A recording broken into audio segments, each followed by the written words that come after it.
Sut i ddweud wrth DWP am newid yn eich arian, cynilion a buddsoddiadau os ydych chi'n hawlio credyd cynhwysol? Bydd y fideo hwn yn esbonio a oes angen i chi ddweud wrth DWP am eich arian, cynilion a buddsoddiadau.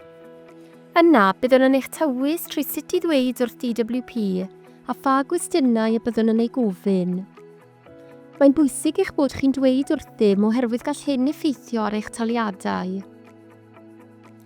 Mae angen i chi ddweud wrthym am yr arian yn eich cyfrif banc ac unrhyw arian parod a cynilion. Mae hyn yn cynnwys eich arian neu arian sydd gennych ar y cyd a rhywun arall. Rhaid i chi ddweud wrthym am unrhyw gynnydd neu ostyngiad yn eich arian neu gynilion.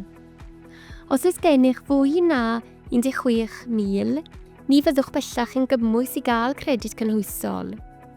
Byddwn yn dangos i chi pa fathau o gynilion a mae angen i ni wybod amdanynt yn y canllaw cam wrth gam canlynol.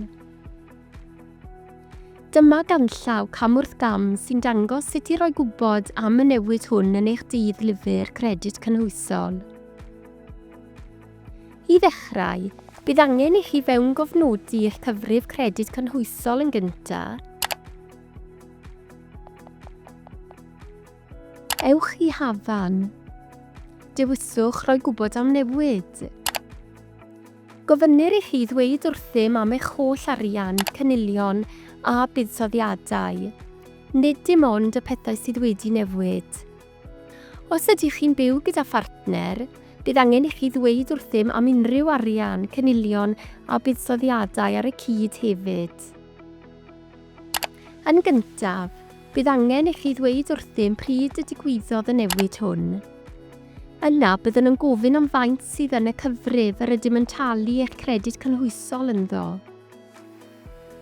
Nesaf, byddwn yn gofyn am unrhyw gyfrifon cyfredol eraill sydd gennych.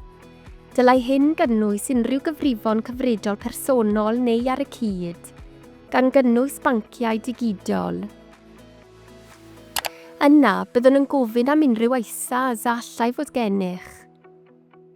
Nesaf, byddwn yn gofyn am unrhyw gyfrifon cynilo sydd gennych, gan gynnwys cyfrifon banc a chymdeithas adeiladu, cyfrifon undebau credyd, cyfrifon cymorth i gynilo, cyfrifon swyddfa'r post a chynilion cenedlaethol a buddsoddiadau.